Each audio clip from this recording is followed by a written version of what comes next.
Oke, baik dokter. Sebentar saya proses ya dokter ya. Baik,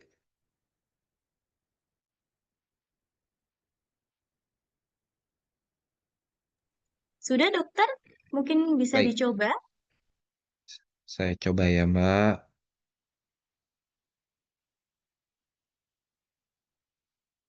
Izin sudah terlihat? Oke, sudah dokter, sudah terlihat. Baik,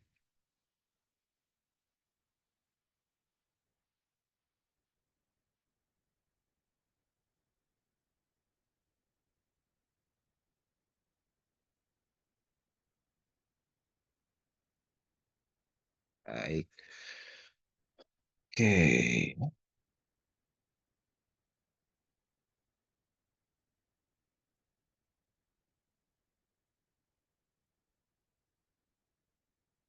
sudah tampak, Mbak?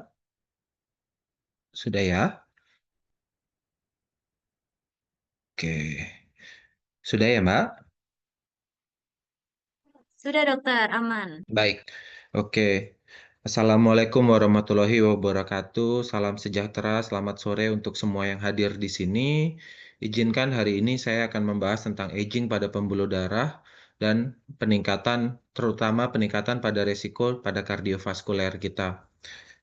Kenapa kok saya bahas tentang ini? Sebenarnya pada dasarnya aging itu bukan cuma di kulit, aging itu bisa terjadi di dalam tubuh dan ini malah biasanya yang lebih tidak terlihat atau kita tidak sadari tiba-tiba oh muncul penyakit ini, penyakit itu, penyakit yang kelihatan bahaya atau penyakit yang kelihatan sebenarnya tidak terlalu bahaya dan bisa ditangani dengan cepat. Uh, Mungkin kalau saya boleh start, intinya adalah aging itu kan ada mungkin teman-teman semua sudah pada tahu ada usia kronologis dan usia biologis.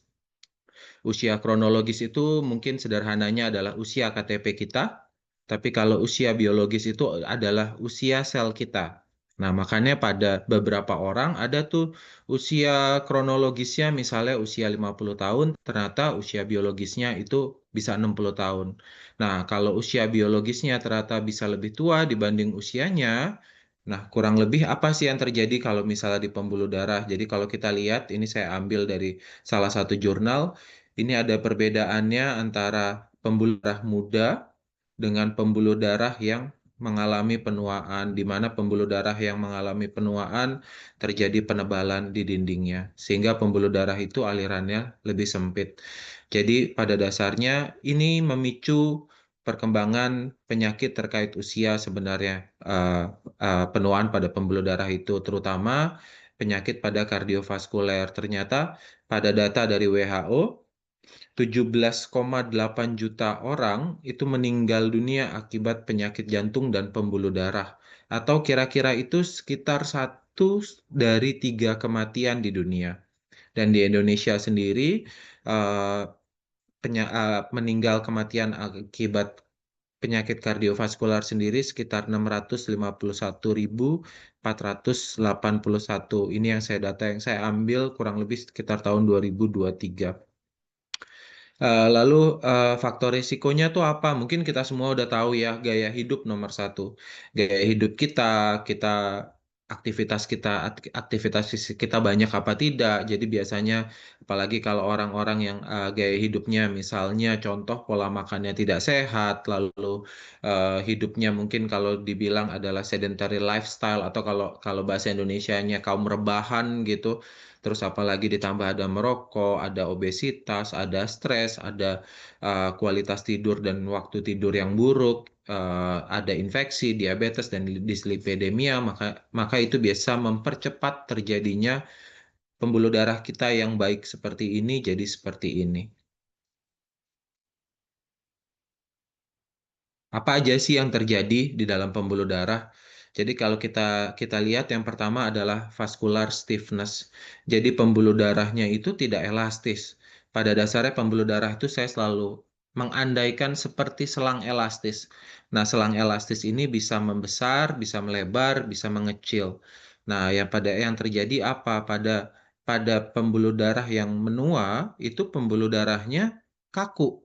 Jadi aliran darahnya itu kalaupun aliran tekanannya itu meningkat, bukannya tekanan darahnya bisa turun, malah tekanan darah kalau dicek bisa naik juga.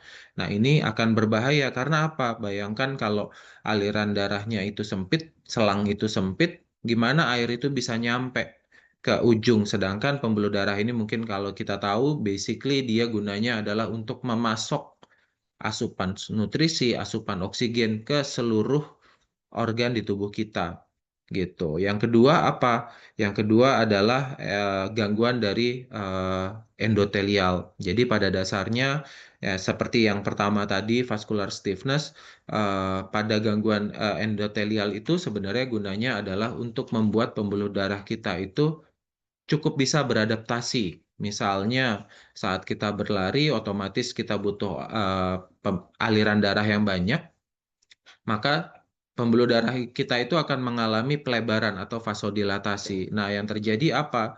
Saat pembuluh darah itu sudah menua, endotel yang gunanya untuk membuat respon itu tidak merespon kembali sehingga pembuluh darah tetap. Nah, itu yang berbahaya pada aktivitas misalnya pada orang tua yang mengalami gangguan dari endotel melakukan aktivitas yang terlalu berat. Yang ketiga, basically ini terjadi di seluruh penuaan di pembuluh darah, itu adalah inflamasi kronis tingkat rendah. Inflamasi kronis tingkat rendah itu apa? Pada dasarnya gini, inflamasi kronis tingkat rendah itu adalah peradangan yang terjadi yang levelnya sebenarnya tidak seperti kita sakit infeksi atau yang lain yang membuat kita demam dan segalanya dan mungkin badannya nggak enak dan segala yang lainnya. Tapi yang terjadi adalah ini peradangan yang terus terjadi di dalam tubuh, tapi ini mempengaruhi kondisi dari terutama kalau di sini kasusnya di pembuluh darah itu sendiri.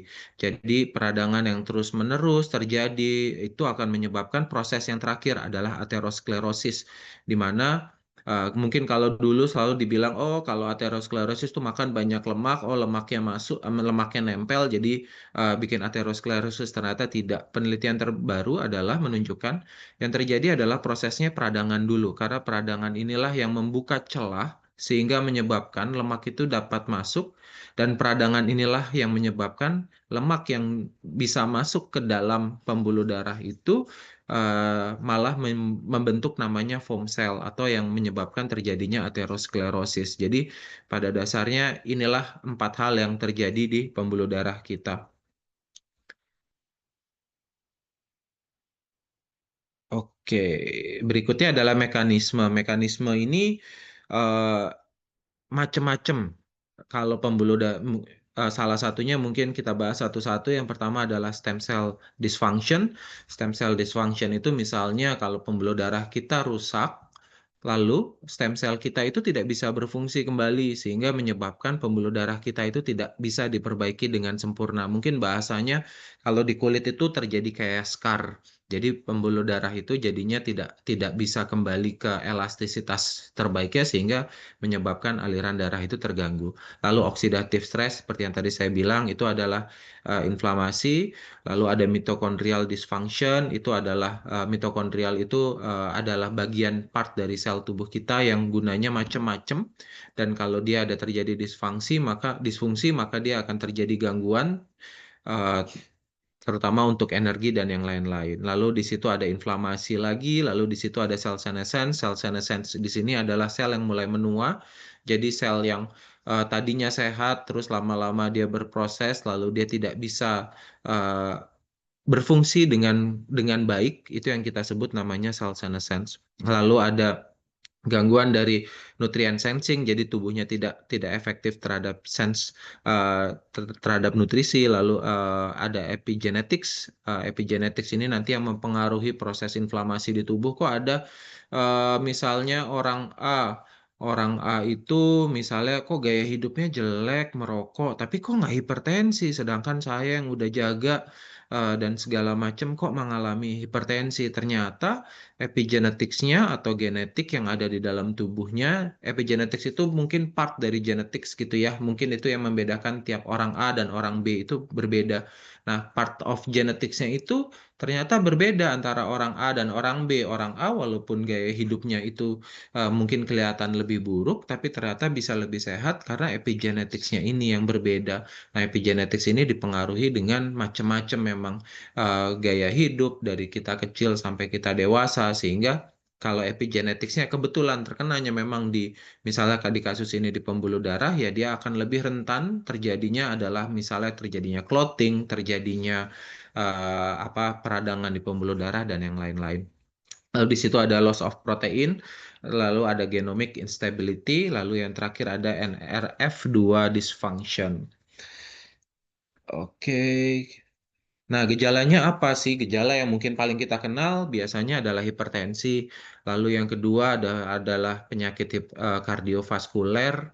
Itu itu mungkin gejala yang paling kita kenal kalau misalnya kita mengalami apa? Mengalami gangguan di pembuluh darah. Karena pembuluh darah ini gejala khas yang pertama adalah di hipertensi. Lalu kalau udah hipertensi biasanya dia akan mempengaruhi di kardiovaskuler, di mana biasanya mungkin beberapa orang sudah tahu kalau misalnya pembuluh darah itu menua dan dia menjadi kaku, lama-lama yang terjadi adalah jantungnya bermasalah. Apalagi kalau pembuluh darah jantungnya juga kena. Nah, kalau udah kena seperti itu, biasanya ya akan terjadi eh, gangguan dari kardiovaskulernya atau jantungnya sendiri. Terus mungkin beberapa orang mungkin kalau sering kita dengar gitu ya, sering kita lihat kalau orang kok udah mulai tua lebih nyaman pakai minyak kayu putih atau sesuatu yang hangat-hangat dan segala macam gitu ya. Pada dasarnya ini salah satu gejala yang terjadi karena penuaan pembuluh darah terutama di dinding di daerah kulit. Pada dasarnya saat kulit itu kehilangan aliran darah yang baik sehingga regulasi dari thermal kita itu terganggu. Jadi biasanya pada orang-orang tua lebih sering untuk merasakan seperti kedinginan gitu. Lalu yang terakhir adalah penyakit degeneratif. Penyakit degeneratif di sini biasanya salah satunya adalah yang mungkin paling sering kita lihat adalah demensia gitu ya. Demensia itu misalnya contoh pada orang-orang yang aliran darahnya terganggu, suplai oksigennya kurang, lama-lama menyebabkan otak itu terganggu secara suplai, sehingga otak itu bisa mengecil sehingga terjadi penuaan di otaknya. Atau di beberapa kasus yang berat atau yang cepat biasanya terjadinya misalnya stroke gitu. Karena itu pada dasarnya itu adalah gangguannya terjadi adalah di pembuluh darah. Dan sebenarnya masih banyak lagi ada namanya Rainier disease di mana pembuluh darah mengecil terutama di daerah perifer, di daerah tangan biasanya atau di ujung kaki biasanya terjadi pada orang merokok dan masih banyak lagi yang lainnya. Oke. Oke, nah ini pemeriksaannya. Pemeriksaan yang paling sering dipakai, terutama untuk pembuluh darah pembuluh itu adalah yang paling standar itu adalah pulse wave velocity. Pulse wave velocity ini adalah untuk mengukur, terutama di arteri kita itu kira-kira refleksnya seperti apa, refleks pembuluh darahnya seperti apa, apakah masih bisa melakukan dilatasi atau kita bisa melihat apakah aliran darahnya di situ cukup baik dan lancar dan segala macam. Yang berikutnya adalah laboratorium. Mungkin biasanya orang pada bertanya-tanya apa sih yang harus dicek di laboratorium, terutama buat pembuluh darah kita. Yang paling dasar biasanya kita bisa lihat contoh yang paling sederhana kalau pembuluh darah mulai rusak biasanya akan dicek adalah HSCRP. Pada kondisi dengan HSCRP ada kemungkinan terjadi inflamasi yang kebetulan terjadinya itu paling sering adalah di pembuluh darah kita. Ada di beberapa jurnal juga berkata ternyata kalau misalnya kita cek darah beberapa bulan beruntun ternyata kita lihat misalnya LED-nya meningkat atau yang paling khas lagi adalah monositnya meningkat secara rutin. Nah, berarti ada kemungkinan itu ada gangguan di pembuluh darah yang tanpa sadar karena beberapa dokter biasanya akan menyangkanya itu oh ini ada infeksi virus atau ada infeksi yang lain. Mungkin kurang lebih seperti itu. Yang berikutnya ada flow mediated dilatation technique. Nah, yang terakhir mungkin di Widya Genomik ini kebetulan ada yang namanya genomage, di mana di situ di genomage itu kita bisa melihat usia sel kardiovaskular kita itu seperti apa. Jadi kita bisa tahu secara tepat usia organ kita itu levelnya semana. Jadi kita bisa jadi dapat gambaran, oh kalau usia organ kita menua berarti apa nih yang harus kita lakukan, apa yang harus kita perbaiki. Gitu nanti kita bahas berikutnya. Terus kalau di Genku sendiri itu sebenarnya di situ bisa dilihat misalnya contoh salah satu yang paling sering menyebabkan gangguan terutama di daerah pembuluh darah itu adalah homocysteine. Homocysteine itu adalah zat yang basically sampah gitu di dalam tubuh kita. Nah, kalau kita tidak bisa mengolah sampah itu bisa menimbulkan peradangan atau kerusakan pada dinding pembuluh darah. Nah, di Genku sendiri itu bisa dicek. Jadi nanti kita bisa lihat, oh apa nih yang bisa kita lakukan, terutama dengan si homocysteine itu, atau apa yang bisa kita lakukan. Misalnya kalau di Genku kita bisa lihat nutrisi apa sih sebenarnya yang kurang, atau memang penyerapannya terganggu. Jadi kita bisa bisa boost dulu di situ untuk memaksimalkan kondisi uh, kondisi pembuluh darah kita. Lalu reverse aging di pembuluh darah gitu atau menghambat terjadinya aging di pembuluh darah. Pada dasarnya kalau kita ngomong yang basic itu ada tiga. Ya, yang pertama adalah aktivitas fisik. Intinya saat aktivitas kita baik, otomatis pembuluh darah kita itu relatif jauh lebih baik atau lebih sehat dibandingkan yang tidak aktif atau sedentary atau kebiasaan leyeh-leyeh gitu kalau orang Jawa bilang. Lalu yang kedua adalah pola makan. Nanti saya bahas juga tentang pola makan. Kebetulan tadi saya udah siapkan jurnalnya. Jadi pola makan itu adalah gimana caranya pola makan yang baik sehingga membantu pembuluh darah kita itu relatif lebih sehat atau lebih menghambat bahkan bisa mengembalikan pembuluh darah. Mungkin saya share sedikit. Jadi saya ada di Netflix itu You Are What You Eat. Di situ ada dibandingkan antara kelompok carnivore diet dengan kelompok herbivore diet atau kita bilang vegetarian diet gitu ya. Nah, ternyata pada orang-orang dengan vegetarian diet itu dalam beberapa, saya lupa tepatnya berapa bulan penelitiannya, tapi di situ ternyata dia ada perbaikan terutama di aliran pembuluh darah yang lebih dominan. Jadi eh, pola makan kita itu jadi sangat penting terutama untuk pembuluh darah kita. Nanti saya akan bahas lebih lanjut. Lalu yang terakhir adalah gaya hidup, basically adalah hindari merokok, ada intinya perbaiki pola tidur dan stress level. Mungkin saya lupa sedikit di sini ada advanced medicine juga. Advanced medicine di sini yang paling sering dipakai salah satunya adalah sekretom.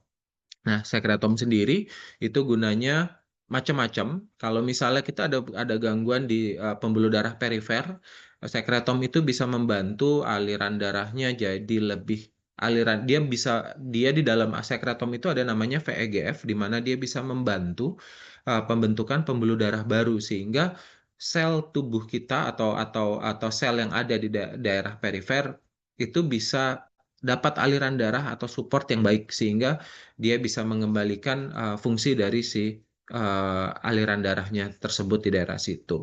Lalu yang lebih advance lagi mungkin kita semua udah pernah dengar namanya stem cell. Tadi kita juga udah bahas ternyata ada gangguan dari stem cell terutama pada aging.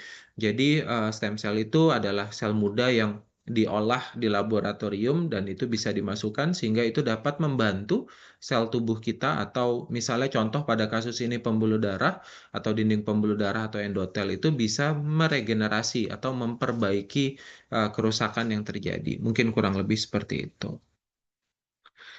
Oke, lanjut. Di sini saya mau bahas sedikit eh, judulnya di sini adalah Enhancing Inflammatory Factors, Nitric Oxide and Arterial Stiffness through Aquatic Walking for Ameliorate and Disease Prevention Targeting in Obese Elderly Women. Jadi di sini ada penelitian. Penelitian ini kebetulan dilakukan di Korea. Basically intinya adalah saat kita melakukan olahraga atau terutama di sini di penelitian ini adalah jalan di air. Ternyata saat kita melakukan jalan di air dan ini kebetulan penelitiannya sekitar kalau saya tidak salah sekitar 12 minggu ternyata dia dapat menurunkan kadar inflamasi terutama namanya interleukin 6. Dan dihasilkan juga ternyata dia meningkatkan kadar nitric oxide di mana saat kadar nitric oxide ini naik berarti tensi kita juga jadi relatif lebih stabil. Mungkin kurang lebih seperti itu. Lalu ternyata pada penelitiannya di sini dapat juga meningkatkan aliran darah terutama di daerah perifer gitu. Jadi mungkin ini saya bahas ini kenapa? Karena basically kalau kita sudah usia 50, 60, mungkin ada masalah lain, misalnya contoh di lutut atau di tulang belakang gitu. Maksud saya adalah begini, kalau misalnya kita ada masalah di lutut, otomatis kita tidak bisa untuk melakukan olahraga yang berat. Misalnya yang paling paling standar untuk pembuluh darah ya mungkin kita semua udah tahu itu adalah aerobik gitu. Nah, itu kita udah butuh waktu atau apa istilahnya butuh effort gitu kalau untuk usia lanjut. Nah, makanya saya selalu menyarankan olahraga salah satunya adalah olahraga di air di mana itu bisa membantu kita juga walaupun mungkin tidak sekuat yang aerobik tapi setidaknya itu akan membantu kita untuk memperbaiki elastisitas atau refleks vasodilatasi dari si pembuluh darah kita tersebut gitu. Jadi mungkin buat orang-orang di usia 50 atau 60 tahun yang memang sudah punya masalah lutut dan tulang belakang mungkin ini sangat-sangat membantu sekali. Oke, terus lanjut. Basically, saya mau bahas sedikit tentang nutrisi yang dibutuhkan sama pembuluh darah. Nutrisi yang dibutuhkan oleh pembuluh darah yang paling sederhana itu tiga di awal. Itu yang paling dasar adalah nitrat organik, L-arginin, dan L-citrulin. Nanti saya bahas lagi di belakang tentang tiga zat ini. Tapi ada tambahan yang lain. Di sini ada vitamin C. Basically vitamin C ini dia sangat berguna itu terutama untuk memperbaiki atau dia bekerja bersama protein untuk membantu pembentukan kolagen sehingga bisa membantu perbaikan pembuluh darah. Selain dia juga bisa sebagai antioksidan. Lalu di sini ada vitamin E yang sebagai antioksidan juga. Lalu antioksidan lain seperti polifenol, flavonoid itu macam-macam banyak dari herbal ada, dari makanan yang kita sehari-hari juga ada. Lalu omega 3 mungkin yang kita tahu omega 3 itu salah satu anti radang yang baik di mana itu bisa kita dapatkan terutama pada seafood, terutama pada ikan, misalnya salmon dan lain-lain. Lalu ada vitamin B kompleks. Vitamin B kompleks itu basically terutama yang sering digunakan adalah B12. B12 sendiri nanti akan berguna untuk dimetilasi atau di DNA kita. Selain B1, B2 itu juga bisa bekerja untuk saraf membantu di proses sarafnya. Lalu ada B3 itu ternyata juga sangat membantu di pembuluh darah. Bahkan di beberapa jurnal yang lagi masih terus diteliti, vitamin B3 terutama niacinamide itu ternyata bisa membantu elastisitas pembuluh darah namanya NMN mungkin kalau pernah dengar. Lalu ada asam folat ya basically sama kayak B12 itu akan membantu di jalur metilasi. Lalu vitamin K2 ini eh, saya kurang tulis di situ ada vitamin D juga dan vitamin K2. Basically vitamin D itu sebagai antiinflamasi, lalu vitamin K2 itu basicnya dia akan menghambat. Jadi kalau tadi saya bahas tentang proses inflamasi di mana nanti lemak itu bisa masuk ke dalam, ternyata selain lemak, kalsium juga bisa masuk. Nah, di sini adalah peran dari vitamin K2. Vitamin K2 itu akan berperan mencegah agar jangan sampai kalsium itu masuk ke dinding pembuluh darah sehingga menyebabkan pembuluh darah makin kaku. Gitu. Lalu yang berikutnya adalah coenzim Q10. Ternyata memang pada penelitiannya coenzim Q10 ini antioksidan basicnya dari lemak. Pada penelitiannya ternyata coenzim Q10 ini saat kita bertambah usia pada rata-rata apa?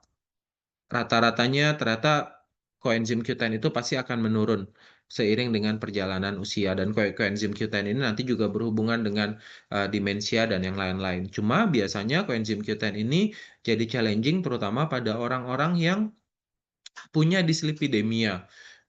Karena kalau pada orang dislipidemia, terutama dengan golongan statin, biasanya obat-obatan statin itu biasanya koenzim Q10-nya akan makin menurun lagi.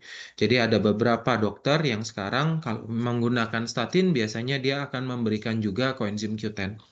Lalu basic yang terakhir adalah protein, asam amino atau kolagen. Pada dasarnya ya tadi seperti saya bahas, kalau ada luka ya pasti otomatis akan butuh kolagen atau protein atau asam amino. Tapi kolagen yang penting di sini biasanya adalah kolagen tipe 3. Jadi kalau misalnya nanti ada pasien yang mau beli suplementasi, jangan salah karena tiap kolagen itu ada fungsinya masing-masing di tubuh kita. Eh, jadi kalau misalnya salah beli, yang tadinya kita mau buat pembuluh darah, ternyata malah masuknya di tempat yang lain. Mungkin kurang lebih seperti itu. Lalu lanjut di sini saya ada membahas tentang ada jurnal tentang pola makan yang saya mau share. Ternyata dari beberapa jurnal itu ternyata diambil kesimpulan oleh di sini ada namanya Choudakis M. Jadi ternyata diet Mediterania atau diet yang dengan kaya akan buah-buahan, sayur-sayuran, biji-bijian, kacang-kacangan, minyak zaitun dan ikan. Lalu di sini ada DASH diet atau dietary approach to stop hypertension. Di situ basically sama kurang lebih dia menekankan pada buah-buahan, sayur-sayuran, biji-bijian utuh, protein tanpa lemak, dan produk-produk susu rendah lemak. Lalu ternyata ada satu lagi adalah calorie restriction atau diet rendah kalori, itu membatasi asupan energi. Ternyata itu sangat baik atau bisa bermanfaat terutama untuk pembuluh darah kita. Nah, yang bahaya yang sekarang sudah mulai lebih tren di dunia adalah Western type diet. Nah, Western type diet ternyata itu sangat mengganggu, terutama itu untuk pembuluh darah kita sih. Dan ternyata di beberapa penelitian itu yang menyebabkan penuaan atau aging terhadap pembuluh darah, yang menyebabkan atrial stiffness itu atau kekakuan di dinding pembuluh darah itu lebih sering terjadi. Jadi basically kalau kita mau perbaiki pembuluh darah, start dari tiga diet ini dulu gitu. Lalu ini mungkin ada beberapa tambahan yang tadi saya mau bahas adalah nitric oxide, L-arginin dan L-citrulline. Kenapa kok saya bahas ini bukan bukan yang lain gitu ya? Kenapa? Basically gini. Kalau kita sudah ada gangguan di pembuluh darah, yang paling bermasalah adalah vasodilatasinya dulu. Karena untuk memperbaiki si dinding pembuluh darah itu butuh waktu lebih lama. Sehingga pada dasarnya kalau kita bisa perbaiki vasodilatasinya dengan meningkatkan nitric oxide, mungkin dengan bantuan L-arginin dan L-citrulline, itu pada dasarnya itu bisa memperbaiki tensi kita. Jadi bisa menahan nah nitric oxide sendiri sebenarnya bukan nitric oxide sih, zat yang di dalam tubuh itu nitric oxide. Sebenarnya itu adalah nitrat organik, tapi di beberapa kalau kita misalnya nyari Google biar lebih gampang, kita langsung carinya adalah nitric oxide food. Nah, pada dasarnya nitric oxide food itu apa aja? Yang paling terkenal itu sebenarnya paling tinggi adalah arugula. Arugula ini kandungan nitric oxide-nya paling tinggi dibandingkan yang lain. Lalu diikuti dengan seledri, bayam, bakcoy, lettuce, terus ada beetroot. Dan yang mungkin paling sering dikenal adalah si beetroot gitu ya, sama seledri gitu ya. Nah, itu nanti tinggal depend on pilihannya. Karena kan kalau misalnya punya masalah misalnya kayak asam urat, otomatis kayak bayam pasti akan dihindari. Ya sudahlah, pakai yang lebih rendah tapi lebih aman, misalnya kayak pakai beetroot gitu. Jadi nanti disesuaikan sama kebutuhan masing-masing pasien. Nah, yang berikutnya adalah L-arginin. L-arginin ini adalah part dari protein, sama kayak L-citrulline, tapi ada sedikit bedanya. Nah, L-arginin ini dia akan diubah menjadi nitric oxide di dalam tubuh. Dan sifatnya pada dasarnya dia dapat bekerja lebih cepat untuk menstabilkan kalau dalam bentuk suplementasi. Nah, itu pada dasarnya L-arginin ini paling banyak adalah di ayam, di telur, seafood, maaf telurnya saya tulis dua kali, lalu ada kacang-kacangan dan coklat. Pada dasarnya itu makanan yang dominannya itu adalah makanan yang tinggi protein gitu. Makanya tadi saya bilang protein tetap butuh di mana pembuluh darah itu nanti akan bisa lebih sehat. Nah, kurang lebih salah satunya adalah karena kasus di L-arginin di sini. Lalu yang ketiga di sini ada L-citrulline. L-citrulline ini eh, pada dasarnya dia dibentuk untuk diubah nanti menjadi L-arginin lalu menjadi nitric oxide. Tapi di beberapa jurnal mengatakan ternyata L-citrulline ini jauh lebih efektif untuk diubah ke nitric oxide walaupun dia harus diubah dulu ke L-arginin dengan kondisi-kondisi tertentu, misalnya ginjalnya sehat dan segala macam. Nah, basicnya L-citrulline ini dapatnya dari mana? Dapatnya dari semangka, timun, labu, melon, dan yang lain-lain. Jadi, eh, kurang lebih kalau misalnya kita mau pembuluh darah sehat, ya coba pilihlah makan ini bisa, mungkin kalau saya bilang bisa di blender gitu, misalnya kita bisa bikin jus beetroot, nanti kita campur dengan semangka, mungkin di sini kalau kalau ditambahkan kacang-kacangan nggak enak kali ya, mungkin ditambahkan coklat atau mungkin bisa kita tambahkan arugula buat campuran biar lebih tinggi kadar nitrik oxide-nya, silahkan. Tapi basically ini bisa digunakan gitu. Oke, kurang lebih sekian presentasi dari saya. Terima kasih atas tempat dan waktunya. Saya kembalikan. Baik, terima kasih Dokter Angga, materi yang luar biasa ya. Baik, Oke, mungkin baik, boleh kita beri tepuk Mbak. tangan dulu Bapak Ibu. Kita tepuk tangan online gitu ya. Boleh dikasih reactionnya, tepuk tangannya. Oke, terima kasih sudah tepuk tangan. Iya, bersama Dokter Angga kita Baik. sudah mendapatkan materi yang luar biasa sekali ya. Nah, tapi ini dokter, sebelum kita ke tanya jawab, ini akan ada quiz time nih. Jadi Bapak Ibu yang tadi Baik. mendengarkan ya, menyimak dengan baik, mungkin pasti akan bisa langsung jawab nih, jawab kuisnya dengan cepat. Kita akan kuis-kuis dulu. Silahkan nanti Bapak Ibu kalau mau jawab langsung aja di kolom komentar gitu ya. Nanti akan ada pilihan ganda gitu.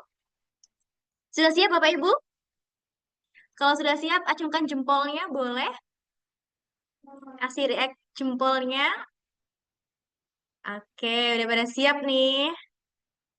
Boleh kita mulai untuk kuis yang pertama. Pertanyaannya adalah, faktor risiko dari gaya hidup seperti apa yang mempercepat kerusakan pembuluh darah? A. Makan sembarangan dan merokok. B. Begadang atau kualitas tidur yang tidak optimal. C. Semua benar. Tadi belum selesai baca pertanyaan udah pada jawab ya. Ternyata luar biasa sekali. Wow, ramai banget nih. Udah pada jawab dan semuanya jawab C. Nah, apakah jawabannya C? Kita tunggu makin banyak yang jawab lagi. Tadi baru satu kata ya saya bacakan, langsung udah ada yang jawab C gitu. Jangan-jangan ngeramal dulu nih pertanyaannya. Oke, udah pada jawab C. Dan jawaban benarnya adalah, jangan-jangan harusnya ada musik menegangkan gitu ya, musik tegang gitu. Oh, masih ada yang jawab nih. Jawaban yang benar adalah yang C. Semua benar. Dan betul ya, di kolom komentar juga semuanya benar ya. Menjawabnya yang C. Oke, boleh lanjut Bapak Ibu? Kita lanjut ke pertanyaan kedua. Pengecekan klinik dasar untuk mengecek kondisi pembuluh darah di tubuh adalah satu HSCRP, satu maaf, A HSCRP, B asam urat, C kadar vitamin. Wow, langsung diserang nih sama jawaban-jawaban di kolom komentar. A. Gak ada yang jawab B atau C gitu ya? Bagi-bagi gitu. Oke, A semua. A. Ada lagi yang mau jawab? Barangkali masih ada yang mau jawab. Jawab B, C gitu.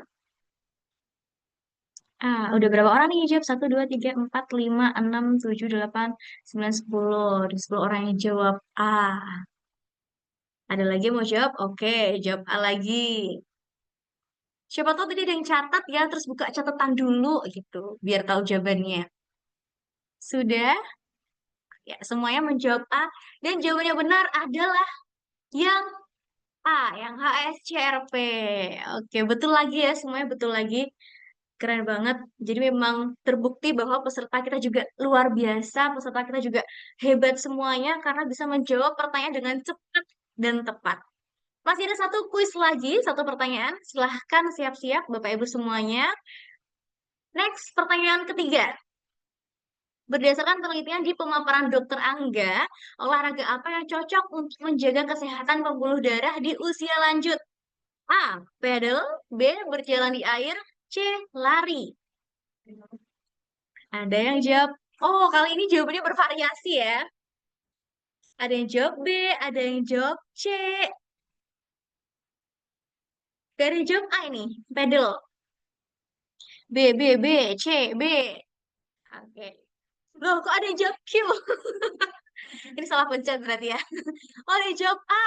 Ada yang jawab A nih. Ada dari Bu Khadijah. Bu Khadijah tadi dari Solo ya. Jawab A. Oh, ada lagi yang jawab A. Ada Pak Roni.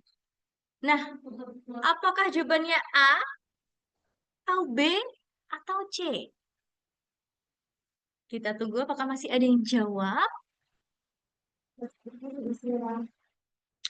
Adakah yang jawab lagi? Udah ya kayaknya.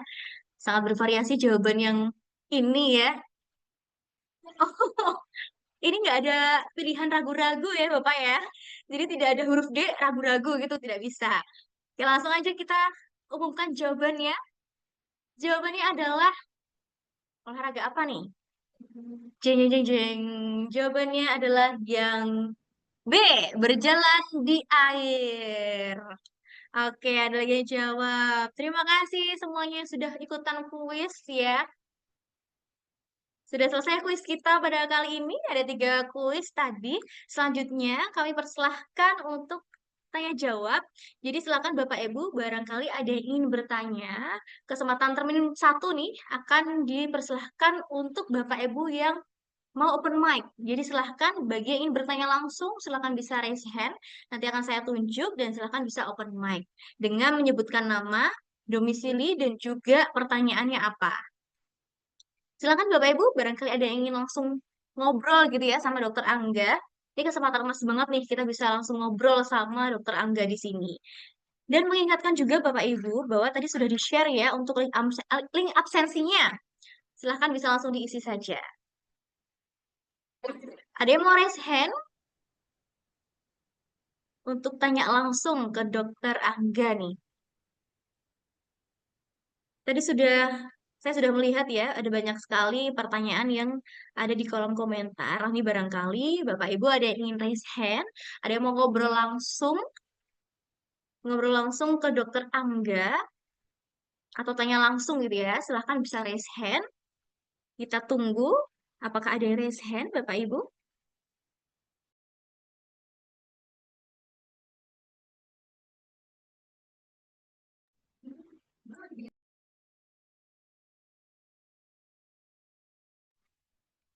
Oke, karena di sini mungkin belum ada yang raise hand ya, kita langsung aja ke pertanyaan yang ada di kolom komentar. Karena tadi sangat banyak, saya izin untuk baca dulu, saya scroll.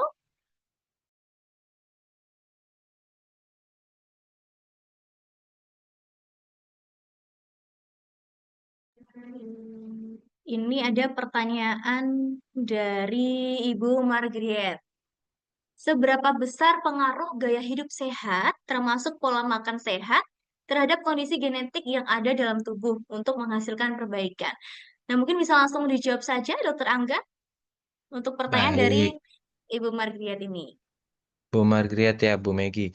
Baik, jadi gini, pada dasarnya kalau kita bisa makan sehat atau kita bisa atur makanan pola makan kita, misalnya contoh saya ambil salah satu jurnal ada namanya tentang calorie restriction itu ternyata bisa sangat membantu terutama untuk aging. Jadi kalau misalnya contoh, saya pernah waktu awal dulu saya pernah pas webinar ini saya juga sempat sempat bilang. Jadi saya pernah ketemu ada ada salah satu peneliti dari Jepang. Kebetulan dia masih meneliti waktu itu di hewan. Di penelitian itu dia membandingkan antara monyet yang kalorinya berlebih dengan monyet yang kalorinya rendah. Kebetulan monyet ini juga monyetnya kan kembar. Jadi sebenarnya dia sang mirip lah ya kalau dibilang mirip. Tapi ternyata pada monyet yang diberikan kalori lebih itu, di situ bisa terlihat, waktu itu saya lihat gambarnya sendiri, ternyata monyet yang lebih itu, ternyata dia sudah lebih, apa ya, bulunya itu sudah lebih putih jauh udah seperti udah monyet yang lebih tua dan sudah lebih males, tidak tidak aktif dan segala macam dibandingkan dengan monyet yang diberikan kalori restriksi itu. Dan ternyata beberapa tahun ke belakang penelitian itu sudah mulai keluar. Itu saya 10 tahun 10 tahun 10 tahun yang lalu lah ya saya ketemu peneliti itu. Nah, tapi ternyata belakangan ini mungkin sekitar 3-4 tahun ke belakang ternyata kalori restriction ini jadi salah satu yang apa ya, salah satu yang paling sering dilakukan ternyata memang dia sangat-sangat membantu terutama untuk eh, aging di sel. Jadi dia nggak bisa ngurangin usia kronologis ya, tapi usia sel kita itu bisa diperbaiki dan itu ada beberapa jurnalnya yang memang menunjukkan itu.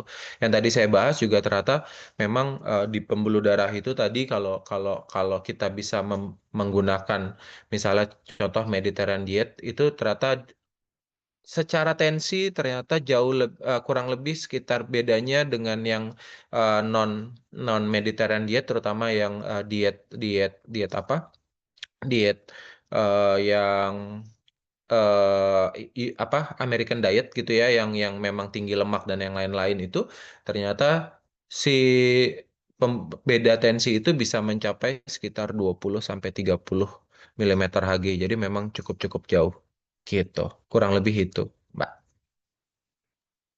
Oke, baik. Terima kasih dokter atas jawabannya. Mungkin dari Ibu Baik. Margriet, apakah sudah cukup, Ibu?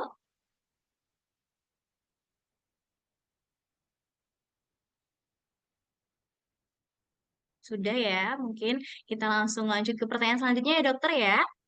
Baik. Di pertanyaan selanjutnya ada dari Ibu Mujiati dari Lampung. Pertanyaan seperti ini. Katanya di data riset Kemenkes 2023, lebih dari 30% orang Indonesia usia di atas 35 tahun udah ngalami masalah metabolisme tubuh. Kayak gampang capek, kulit kusam, Benar. sama berat badan nggak stabil. Nah, kalau lihat reverse aging ini, bener nggak sih kalau pola hidup sehat plus nutrisi seimbang tuh bisa benar-benar ngerem proses penuaan dini dan gimana cara nerapinnya biar nggak cuma teori doang, tapi bisa jadi kebiasaan harian. Nah, ini menarik ya dokter ya. Oke, Boleh sekarang benar. langsung dijawab dokter? Baik. Ada jurnalnya, Ibu. Jadi kebetulan ada jurnal penelitian. Memang nggak di Indonesia, belum ada penelitiannya di Indonesia. Jadi saya lupa jurnalnya di mana, tapi saya simpen. Itu ada penelitian di mana saat kita melakukan kalori restriction, waktu itu dia lakukannya kalori restriction atau pola hidup sehat. Di situ di jurnal itu ternyata dia dapat menurunkan usia sel. Jadi kalau misalnya contoh kalau di Widya Genomik ini kan bisa dicek Bu, misalnya usia sel kardiovaskular kita berapa dan segala macam. Jadi saat saat saat sebelum dan setelah itu dilakukan, ternyata usia selnya itu saat saat kita bisa melakukan pola hidup sehat, pada dasarnya itu bisa menurunkan. Misalnya contoh gini, Bu, kita usianya 50, usia sel kita 60. Saat kita sudah bisa melakukan hidup sehat, dari usia sel 60 itu dia bisa turun menjadi usia 53, 54, bahkan bisa di bawah 50 atau di sekitar misalnya di 49, 46 gitu. Jadi basically kalau dibilang reverse aging itu pasti bisa karena memang dengan pola gaya hidup sehat aja sebenarnya sudah sangat-sangat cukup. Nah, cuma memang tantangan untuk gaya hidup sehat itu jauh lebih banyak, Bu, dibanding dibanding kalau dengerin saya mungkin ngeliatinnya gampang gitu ya, Bu, ngomongnya gitu ya, Bu. Tapi ternyata pada pelaksanaannya jujur jauh lebih challenging. Cuma mungkin saya selalu menyarankan ke pasien sederhananya seperti ini, Bu. Yang pertama adalah coba tolong kurangi gula dan tepung. Itu nomor satu.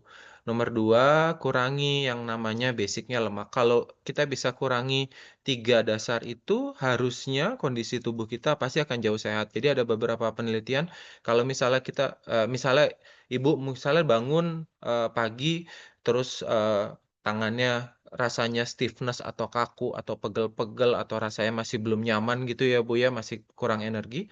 Ternyata kalau misalnya kita bisa kurangi gula dan tepung dalam 2 minggu, ternyata rasa-rasa tidak nyaman itu bisa hilang. Pada dasarnya berarti kan ada mulai perbaikan di dalam tubuh kita itu. Nah, startnya awalnya kalau menurut saya coba dulu kurangi gula dan tepung. Saya ngomongnya gampang Bu, jalaninnya susah.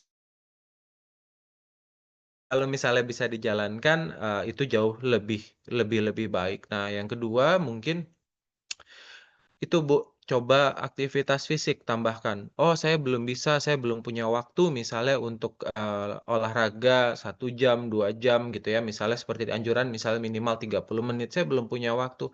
Nggak apa-apa Bu, misalnya kita cari yang sederhana, misalnya Ibu bekerja di kantor, "Oh oke, saya bekerja di kantor." Cari alat yang bisa dipakai saat Ibu bekerja, misalnya contoh sekarang ada yang namanya stepper, mungkin Ibu pernah dengar, dia kayak kayak bentuknya mirip seperti sepeda statik yang ditaruh gitu aja Bu, tapi kecil gitu Bu bentuknya, dan itu Ibu bisa gerak-gerak. Nah, setidaknya dengan gerak-gerakan itu bisa membantu Bu, dibanding kita tidak jalan sama sekali, lebih baik pakai itu gitu. Jadi hal-hal kecil apapun itu bisa bermanfaat. Misalnya, oh lagi nonton sama anak-anak di rumah, coba paling dibanding dibanding duduk berdiri. Jadi misalnya ada beberapa tempat di luar negeri sekarang office desk-nya malah berdiri.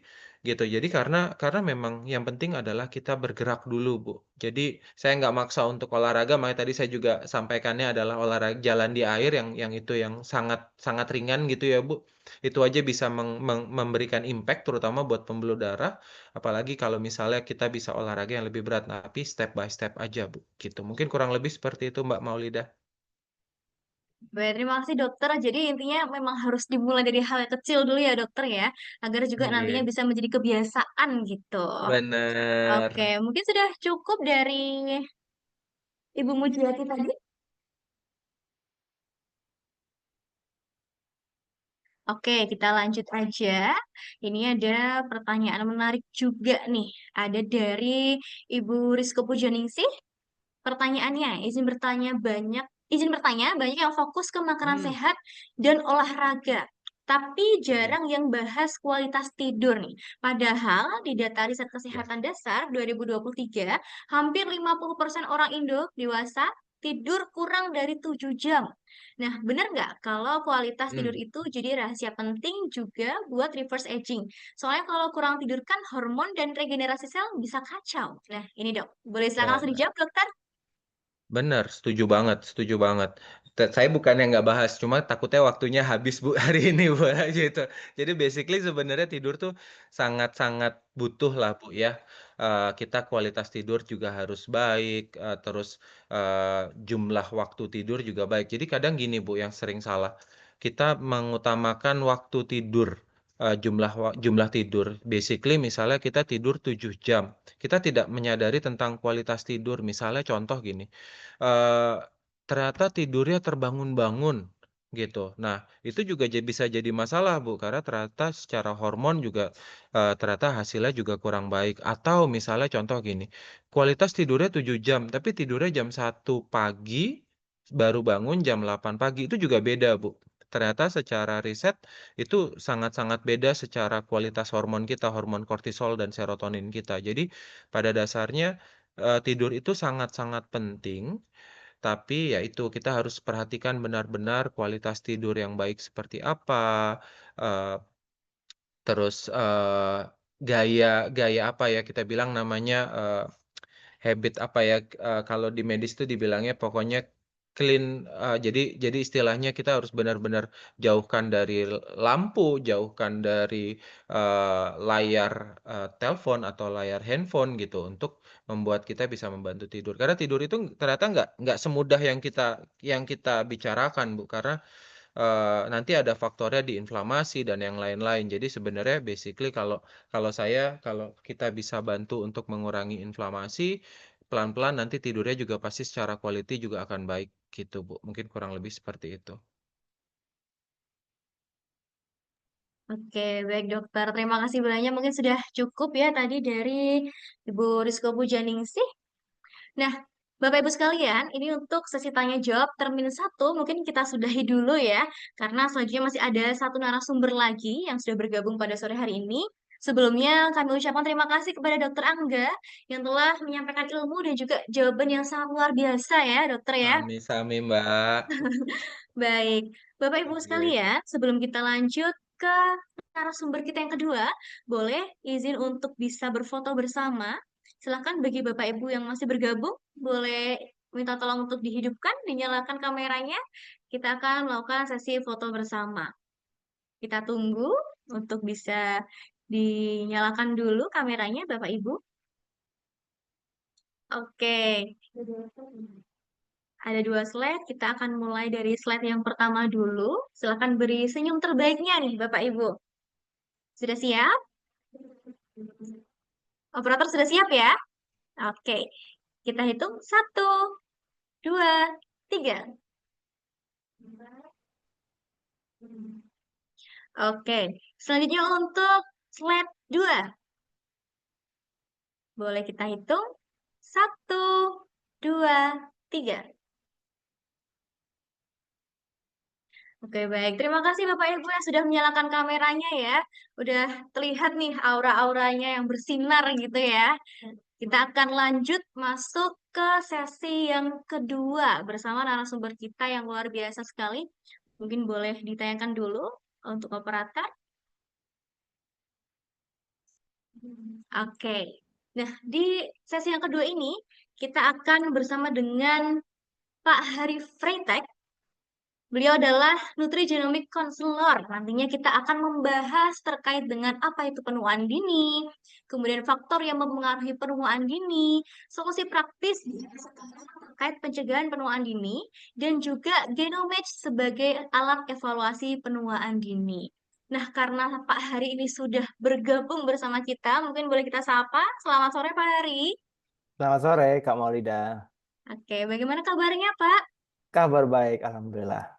Alhamdulillah. Kesibukannya apa nih, Pak, akhir-akhir ini? Masih ngajar, Oke, masih. Heeh. riset, dan ini juga lagi mempersiapkan salah satu wellness retreat yang kerja bareng dengan Widya Genomic, di mana kita mengundang rekan-rekan yang ada di seluruh Indonesia untuk join acaranya di akhir bulan Oktober di Bali. Jadi kita ada sesi 2 hari, 2 malam 3 hari, di mana kita akan mengkombinasikan perubahan gaya hidup dan juga buat rekan-rekan yang tertarik untuk membalancekan hidupnya sambil healing, sambil mungkin sekejap jalan-jalan liburan yang mungkin harapannya bisa bermanfaat untuk apa refreshing, tapi juga baik secara metabolik gitu. Oke, jadi kita bisa konsultasinya lebih mendalam juga gitu ya Ya, Pak bisa Hari ya. ngobrol di sana. Ya. Oke, nah karena di tengah-tengah kita sudah ada Pak Hari nih Bapak Ibu, barangkali nanti Bapak Ibu ada yang ingin bertanya, boleh sekalian langsung dituliskan di kolom komentar gitu ya. Nanti akan saya bacakan untuk pertanyaan-pertanyaannya. Untuk Pak Hari, apakah share screen-nya dari kami atau dari Pak Hari langsung? Saya bisa sharekan sendiri. Ya, Oke, baik. Kalau begitu, waktu dan layar kami persilahkan. Silakan Pak Hari. terima kasih. Oke, selamat sore Bapak dan Ibu. Terima kasih Widya Genomics sudah mengundang kami pada kesempatan sore hari ini ngobrol bareng membahas mengenai penuaan dini dan apa yang bisa kita lakukan. Jadi penuaan dini adalah sebuah konsep sebenarnya, di mana ada kondisi di mana orang yang mengalami percepatan dari proses penuaan ya. Dalam konteks ini tentu definisi tua dan muda itu adalah sebenarnya definisi yang bisa dikatakan abstrak gitu, karena definisi tua itu berapa sih? 50 tua apa enggak? Ada yang merasa 50 masih baik-baik saja, masih merasa muda gitu, karena definisi tua dan muda kemudian apa yang dirasakan. Jadi pada kesempatan sore hari ini kita mungkin akan membahas secara sedikit saintifik, tapi juga harapannya bisa relatable ya buat kehidupan kita. Bagaimana kita melihat penuaan dini sebagai sebuah masalah yang terjadi terutama di kalangan urban, orang yang saat ini sibuk ya mengejar prioritas mungkin, atau mengejar sesuatu yang memang ketika kita di usia produktif tuh kita ingin sekali mencapai banyak hal, tapi ada kalanya kemudian mungkin kita bisa berhenti sejenak ya, semenit 2 menit untuk membayangkan tubuh kita tuh seperti apa dan apakah yang kita lakukan ini ternyata juga berdampak bagi tubuh dan apa yang kita rasakan. Jadi itu akan materi yang akan kita bahas pada kesempatan pagi hari ini. Sore hari ini ya. Mohon maaf. Masih terasa pagi mungkin dari saya ya. Jadi saya seperti yang disampaikan, saya adalah diet counselor di Widya Genomic, juga founder dari Gizi Gama, di mana materi yang saya sampaikan ini saya dalam proses saya sekolah waktu itu di tahun 2017 menamatkan program doktoral di Belanda, saya sebenarnya tidak meneliti mengenai anti-aging, saya meneliti mengenai obesity. Jadi suatu saat saya melakukan riset pada orang-orang yang menjalani obesitas, program untuk obesitas, menjalani program penurunan berat badan. Setelah diberikan treatment, saya meng-create sebuah diet di mana diet itu berdasarkan prinsipnya itu dasarnya dari Mediterranean diet, diet Mediterania, dan saya ternyata melakukan pengukuran, salah satunya adalah pengukuran dari aspek penuaan. Nanti kita akan bahas. Nah, ternyata di level DNA, ketika orang menjalani program weight loss, itu mereka mengalami perbaikan. Jadi orang-orang yang mengalami kegemukan itu ketika menjalani program weight loss, dia memperbaiki DNA-nya. Ternyata tidak berhenti di situ. Jadi dari weight loss sendiri memperbaiki DNA, ternyata ketika diet kita buat ke arah spesifik tertentu yang saya coba create itu, ternyata bisa mengoptimalkan juga proses peremajaan. Jadi kita melihat penuaan dini ini sebagai sebuah speed gitu kan, kecepatan. Kayak misalnya kita dari Jakarta mau ke Bogor misalnya, kita bisa ngebut kan, tapi kita juga bisa slow. Mungkin definisi kayak mengembalikan, bukan secara harfiah kita udah maju terus mundur, tapi kecepatan kita lambatkan. Sehingga percepatannya itu yang kemudian menjadi sebuah hal yang bisa kita kendalikan. Karena setiap dari kita pastinya akan menua, dan ini adalah bagian proses biologis. Tapi pertanyaannya adalah bagaimana sih sebenarnya kita bisa punya power untuk mengendalikan seberapa cepat sih kita bisa menua. Jadi ini yang harapannya bisa dibahas pada kesempatan sore hari ini.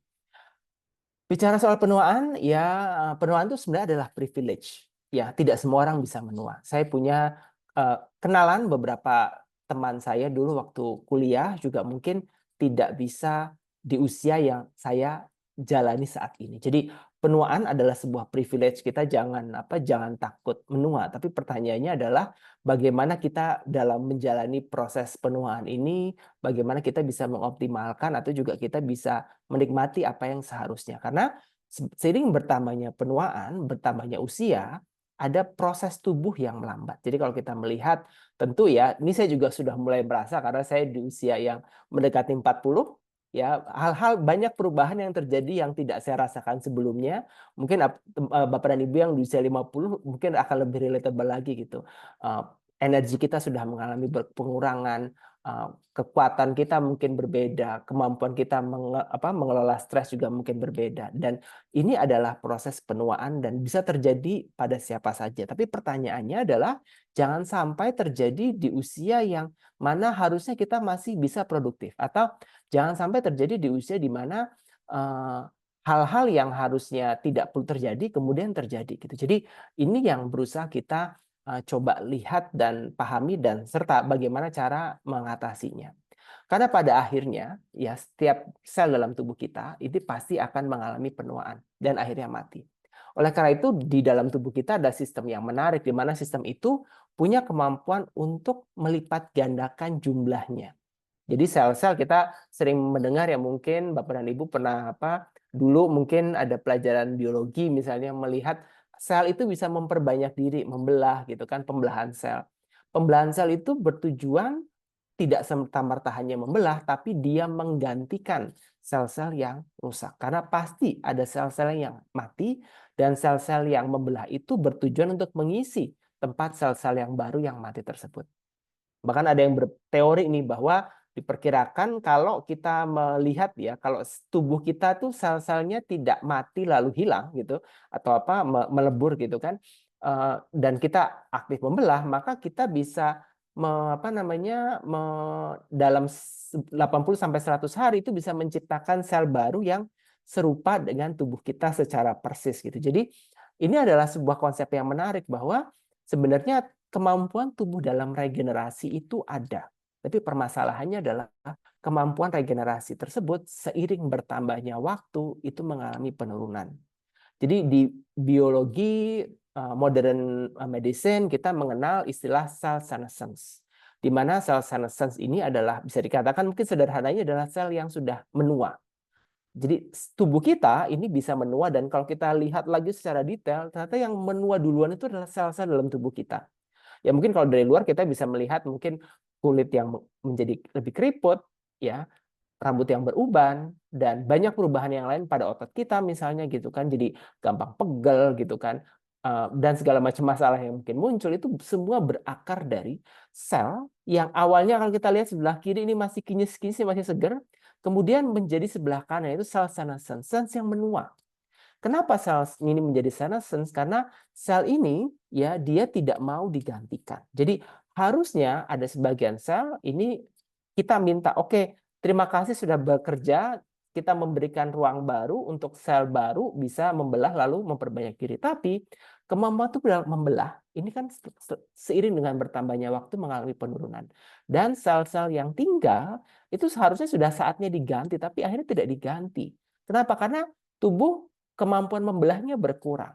Sehingga yang tersisa adalah sel-sel yang kemudian menua. Dan ini menjadi parameter.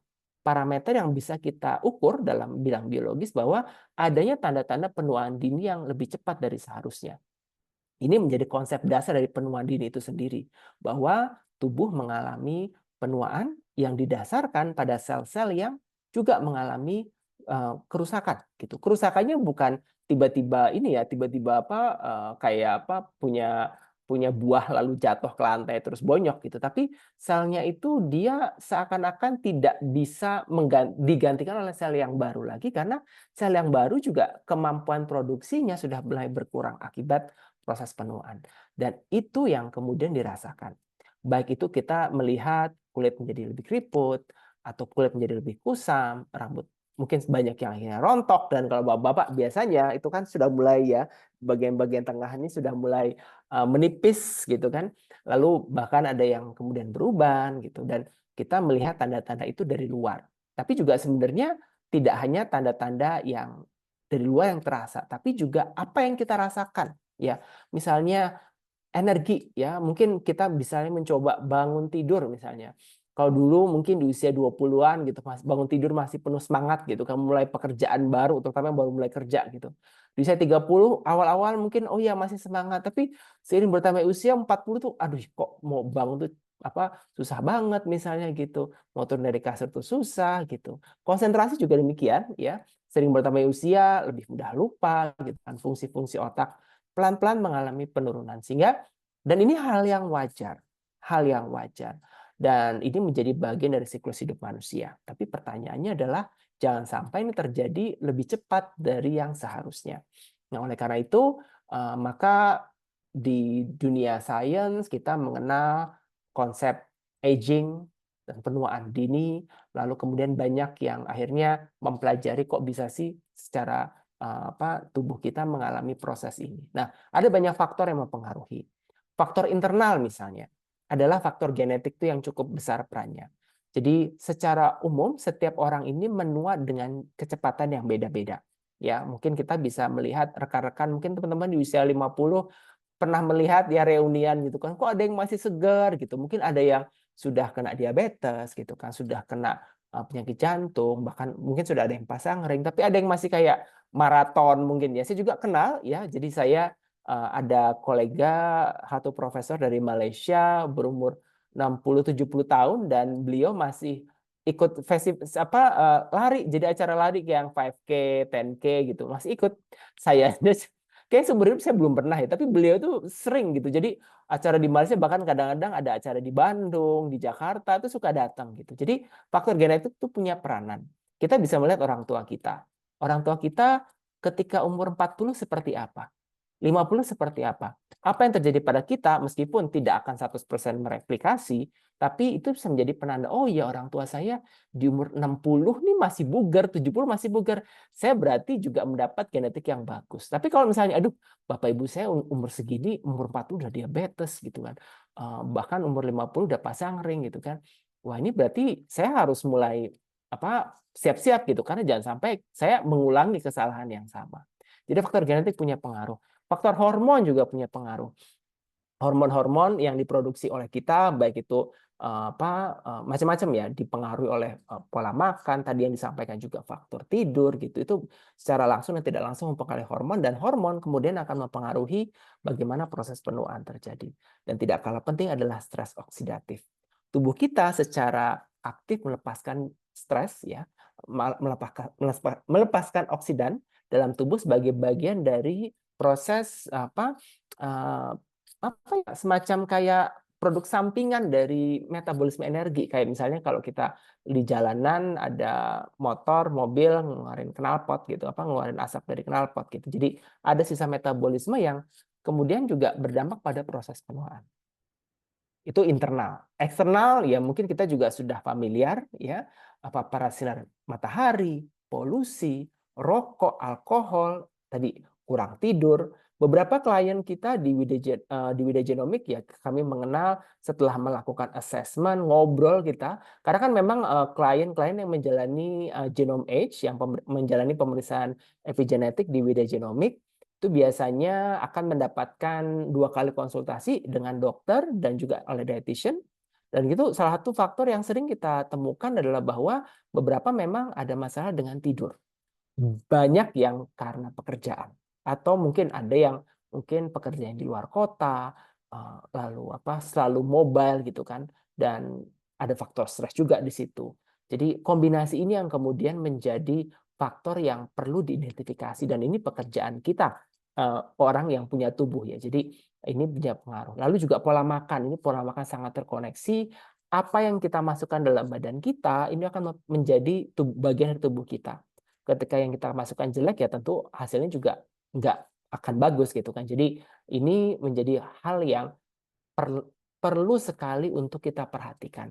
Faktor eksternal tadi. Dan di era modern sekarang ya mudah sekali menemukan banyak hal mulai dari gadget ya. Kita bisa cek di HP kita terpapar berapa jam sih melihat HP. Polusi udara ya perkotaan, makanan cepat saji karena memang tuntutan. Oleh karena itu memang ketika kita mendesain wellness retreat dengan Widya Genomic itu semacam kita ingin mengajak teman-teman yang mungkin sudah bekerja keras gitu kan. Dan saya kira bekerja terutama di kota besar tuh tuntutannya luar biasa besar, mulai dari tuntutan waktu, pressure, dan juga mencari makan itu tidak mudah. Mencari makan tidak mudah karena banyak yang kemudian di sekitaran kantornya itu ya pilihan makanannya cuma restoran yang ada di bawahnya doang gitu kan. Plus kalau misalnya mau catering biasanya rasanya gitu-gitu aja gitu. Jadi terjebak dalam lingkaran yang mana sudah kerjanya dari pagi sampai malam, mungkin sebagian keluar kota, pressure-nya tinggi, nggak sempat olahraga dan juga makanan yang buruk. Ini kemudian pertanyaannya adalah kapan kita punya waktu untuk diri kita sendiri gitu karena stres ya baik itu kerjaan maupun kehidupan sosial belum lagi misalnya ada tuntutan dari keluarga ini kemudian berdampak pada kesehatan dan ini menjadi alasan kenapa banyak orang-orang yang di perkotaan kalau kita melihat angka statistiknya ini kejadian-kejadian penyakit tidak menular meningkat. Ini penyakit tidak menular ini kan basisnya sebenarnya kemampuan tubuh untuk memperbaiki dirinya sudah berkurang. Sehingga mungkin ya kalau kita mendengar mungkin 20-30 tahun yang lalu penyakit seperti diabetes itu diketahuannya mungkin orang di usia 60 ya 70 ya bisa jadi karena faktor orang jarang periksa juga tapi juga bisa terjadi karena zaman dulu zaman sekarang tuh tuntutannya luar biasa berbeda ya bahkan kita kayak bekerja dari 9 to 5 aja tiba-tiba jam 7 jam 8 tuh sudah tiba-tiba ada WA gitu kan suruh ini suruh itu jadi tuntutan pekerjaan tuh luar biasa tinggi, demand-nya luar biasa tinggi, dan itu mempengaruhi tubuh kita. Jadi kesalahan gaya hidup ini yang kemudian akhirnya bisa merusak. Kenapa? Ini saya ingin sedikit menceritakan konsep dari pemeriksaan epigenetik yang dilakukan pada Genome Age. Di mana dalam konteks ini yang diukur adalah seberapa sehat DNA kita. Jadi kalau Bapak dan Ibu pernah ke layanan lab klinik mungkin gitu, akan cek darah, ngecek gula darah, tensi atau ngecek kolesterol gitu kan itu kan salah satu parameter biokimiawi yang ketika sudah mulai muncul awal-awal penyakit itu menjadi tanda-tanda awal. Nah, kerusakan pada DNA itu bahkan terjadi sebelumnya. Jadi ketika kita melihat ada masalah pada level sel, kita bisa mendeteksi itu sejak dini. Kenapa? Ini konsepnya seperti ini. Di dalam tubuh kita, di dalam sel kita, DNA itu kan tergulung. Nah, ketika tergulung, DNA ini sebenarnya tidak hanya untayannya aja, jadi tidak hanya kayak benang-benang DNA aja. Ternyata di DNA ini ada tempelan, ada hal-hal yang menempel, molekul-molekul yang menempel. Salah satu molekul adalah metil. Nah, metil ini sering disebut sebagai faktor epigenetik. Jadi metil ini mempengaruhi interaksi atau apa ya, mempengaruhi DNA kita. Itu sebagai menunjukkan bahwa riset yang menunjukkan orang-orang dengan faktor metil atau penempelan metil ini DNA-nya ini ada yang menunjukkan ke arah penuaan yang lebih baik, ada yang tidak. Nah, beberapa studi melaporkan bahwa semakin orang banyak mengalami penempelan, semakin ada masalah pada level DNA ini bisa menjadi prediktor bahwa tubuhnya ini sudah mulai mengalami gangguan pada proses dari kestabilan DNA-nya. Dan jangan salah ya, hal-hal seperti ini bisa mengarah pada kesehatan dari sel. Jadi kalau kita memang nggak bisa mengukur apa tadi selnya itu senescence atau tidak gitu, selnya atau tidak, yang bisa kita ukur adalah di level DNA-nya. Apakah DNA kita ini sudah mengalami penempelan, ya istilahnya gugus metil atau istilahnya apa ya, sudah mulai banyak gangguan mungkin sederhananya ya. Dia sudah mulai banyak gangguan atau tidak. Ketika sudah mulai ada dan kita sudah mendeteksi sejak dini, kita bisa melakukan tindakan. Karena kalau kita sudah mungkin ada orang yang sudah kena diabetes ujung tadi atau kayak tadi misalnya penyakit jantung, itu kan untuk mereverse-nya itu akan lebih berat kerjanya.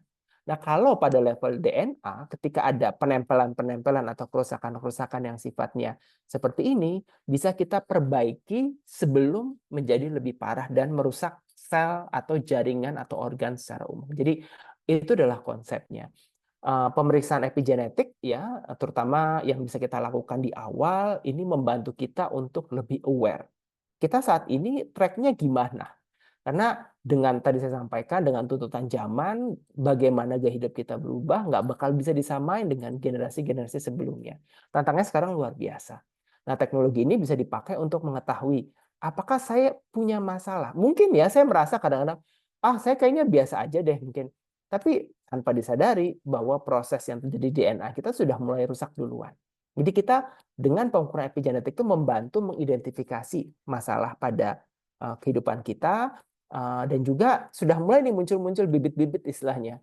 Dari situ kemudian ada proses berikutnya adalah kita mengidentifikasi masalah gaya hidup kita terletak di mana. Itu dengan bantuan nanti beberapa konselor di bidang genomik dan akhirnya kita bisa memulai perubahan. Ketika kita sudah menyadari bahwa ya tubuh kita ada masalah, ya gaya hidup kita memang salah dan setiap orang saya kira punya challenge masing-masing. Seperti yang saya sampaikan sebelumnya, ada beberapa yang masalahnya pada tidur. Tapi ada yang tidurnya aman kok, bahkan mungkin bisa 8-9 jam, tapi makanya yang mungkin berantakan. Ada yang mungkin alkoholnya, atau ada yang masalahnya adalah pada rokok. Jadi perubahan-perubahan ini penting untuk bisa kita bahas dan juga diskusikan bersama. Karena kalau kita hanya melihat diri kita, kadang-kadang suka bias. Jadi dengan ini kita bisa mengidentifikasi dan memulai perubahan. Karena solusi praktis itu yang disesuaikan dengan kondisinya. Karena ada banyak elemen atau banyak angle atau sudut pandang yang bisa kita pakai. Mulai dari gaya hidup, kondisi perawatan, bagaimana kita treat ya tubuh kita, dan juga dari secara internal atau secara mental. Gaya hidup yang sehat, mengkonsumsi makanan yang bergizi dan cukup air putih ya, dan aktivitas yang teratur ini menjadi penting. Dan tentu di Genomik kami memberikan menu yang memang didesain untuk mengoptimalkan kesehatan DNA.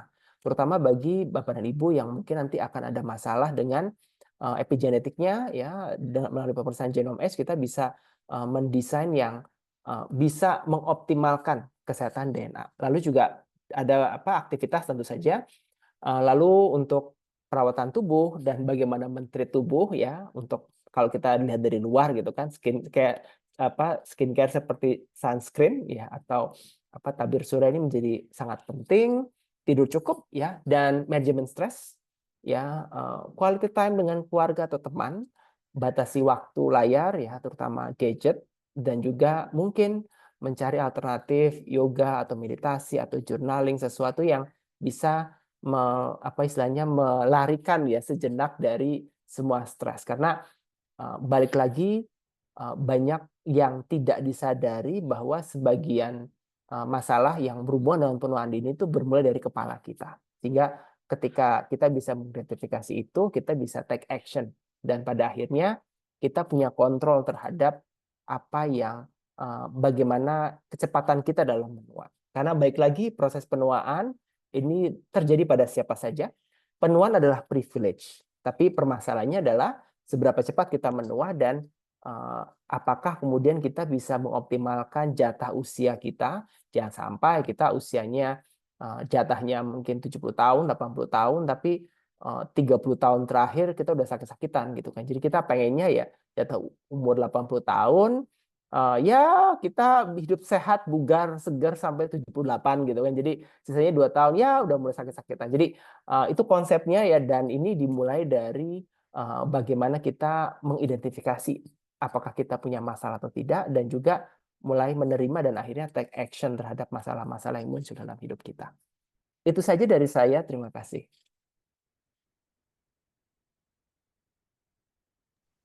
Baik, terima kasih Pak Hari atas materi yang telah disampaikan. Keren banget ya. Jadi kita juga bisa tahu bahkan sampai ke faktor, kemudian sampai ke solusi praktisnya juga sudah disampaikan oleh Pak Hari ini. Nah, selanjutnya tidak usah berlama-lama karena sudah banyak pertanyaan yang masuk di kolom komentar nih Pak nih. Boleh kita langsung bacakan saja. Kita akan ada 3 pertanyaan ya. Untuk yang pertama nih, ada dari Pak Agus dari Pekanbaru. Pertanyaannya, seberapa jauh peran epigenetik dan mikrobiome dalam menentukan usia biologis dibandingkan faktor klasik seperti olahraga, nutrisi, dan tidur? Mungkin boleh langsung dijawab, Pak Ari. Ya, yang ingin saya sampaikan adalah dua komponen itu dua komponen yang terpisah. Jadi olahraga, asupan gizi, dan tidur ini adalah faktor yang bisa mengoptimalkan dari kesehatan atau mencegah penuaan dini ya, dan mengoptimalkan proses aging kita. Sedangkan epigenetik itu dikatakan sebagai marker atau penanda. Jadi itu adalah tes gitu. Apakah kita, kalau di bidang epigenetik ya, kita menggunakan alat ukur seberapa cepat sih kita menua dibandingkan dengan populasi. Jadi ketika kita menua menua itu pasti, tapi kan ada yang cepetan, ada yang bisa menjadi lebih lambat. Nah, epigenetik dan microbiome ya itu sebenarnya epigenetik yang biasa dipakai untuk mengetahui seberapa cepat kita. Jadi ini yang sering dipakai. Saya dulu juga sebagai tambahan ada pengukuran telomer namanya, itu ujung di kromosom, itu juga dipakai. Nah, microbiome itu bisa dipakai sebenarnya untuk mengoptimalkan kesehatan usus kita atau bakteri dalam usus kita ketika ada masalah. Nah, ini pemeriksaannya ini di beberapa negara sudah cukup berkembang. Di Indonesia saya belum tahu apakah sudah masuk pada level bisa dinikmati oleh publik. Tapi di luar tuh bisa diidentifikasi karena sebagian orang mungkin cocok dengan diet tertentu dan sebagian lagi tidak. Itu bisa karena faktor genetik, tapi juga bisa karena faktor profil mikrobiota usus yang memang kurang mendukung. Nah, solusinya ada solusi-solusi lain spesifik profil mikrobiota itu. Jadi yang menentukan biologis itu yang sering dipakai itu adalah epigenetik. Tapi kemudian olahraga, gizi, dan tidur itu bagian yang bisa mengoptimalkan dari proses proses pencegahan penuaan dini ini. Oke, baik. Terima kasih jawabannya Pak Hari. Dari Pak Agus sudah cukup kan? Ya. Oke, mungkin sebelum kita lanjut ke pertanyaan kedua, barangkali dari Bapak Ibu di sini ada yang mau langsung ngobrol sama Pak Hari gitu ya, bisa open mic, silahkan bisa raise hand juga Bapak Ibu. Nanti akan saya tunjuk yang raise hand, silahkan bisa open mic gitu. Barangkali ada Bapak Ibu.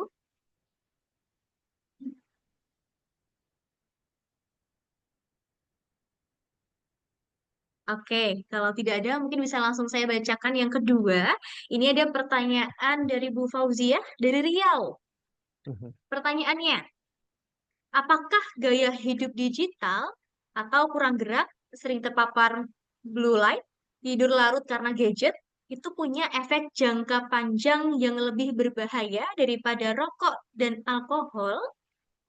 Dan selanjutnya, Kenapa orang-orang di desa yang hidup Hmm. sederhana sering tampak lebih awet muda dibanding mereka yang tinggal di kota besar dengan fasilitas yang lengkap? Seberapa besar sih faktor makanan ultraproses atau fast food, minuman manis, kopi berlebihan dibandingkan faktor genetik dalam memicu penuaan dini?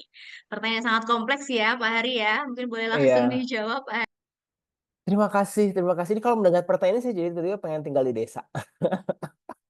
Meskipun sebenarnya saya bisa dikatakan juga tinggal di desa sih, nggak kota-kota banget gitu. Jadi ya betul bahwa semua itu yang sudah disebutkan ya, kurang gerak, blue light, tidur larut, lalu stres ya, makannya nggak baik, ini bisa mempercepat proses penuaan. Contoh paling sederhana, kalau kita memilih hari ini kita mau makan apa? Kita mau makan nasi, sayuran, ya, dengan lauk, atau kita makan mie instan. Itu bedanya cukup besar. Makan fast food atau makanan-makanan processed food, pertama, tinggi lemak, karbohidrat sederhana, berpengawet, pemanis, ada yang dengan apa, tambahan-tambahan yang lain gitu, pewarna. Itu yang pertama. Jadi makanan di perkotaan yang susah susah nyarinya. Susah nyarinya, susah nyari makanan yang lengkap dan benar seperti makanan rumahan. Karena kita juga nggak punya waktu. Banyak orang di kota tuh kutukannya adalah mereka tinggalnya jauh dari kota gitu. Jadi harus commute gitu kan. Sehingga nggak sempat merasakan makanan rumah. Mungkin yang di desa bisa pulang sebentar untuk masak, makan gitu kan. Di kota susah. Dan ini kemudian berdampak. Jadi zat-zat yang tadi yang ditambahkan dalam bahan makan kita plus zat-zat yang harusnya kita makan dan tidak kita makan. Contoh tadi pada sayuran, pada lauk yang biasa ya, yang standar kayak ada tempe, ada tahu, ada ikan, itu nggak cuma memberikan karbohidrat, protein, lemak, tapi juga zat-zat yang baik juga. Misalnya ada fitokimia pada tempe dan tahu. Di ikan mungkin ada omega 3 gitu. Itu hal-hal yang mungkin nggak akan muncul pada kalau misalnya kita makan kentang goreng misalnya.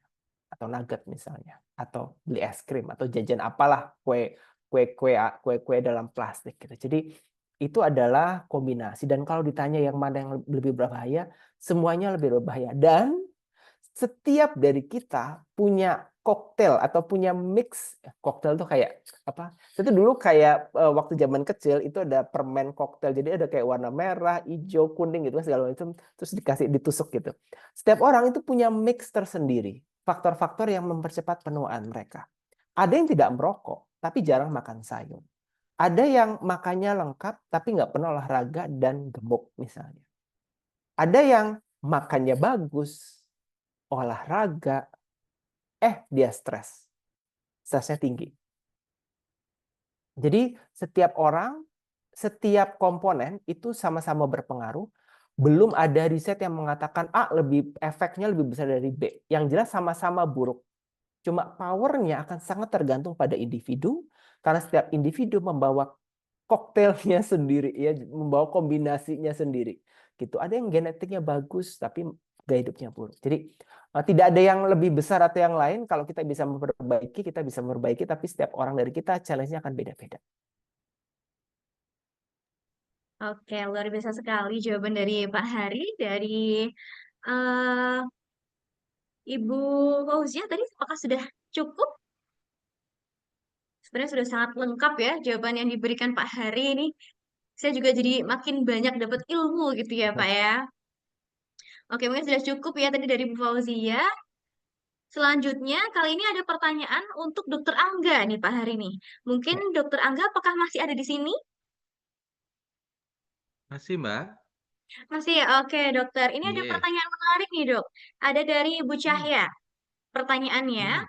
kalau bicara soal reverse aging, jarang dibahas tentang peran teknologi medis modern seperti terapi sel punca atau genetic testing. Apakah teknologi ini realistis diterapkan di Indonesia dalam waktu dekat atau masih jauh karena faktor biaya dan regulasi? Nah, ini berbicara juga terkait dengan sel punca atau stem cell ya, dokter ya, ataupun Iya. produk turunan lainnya. Mungkin boleh dijelaskan, Iya. dokter?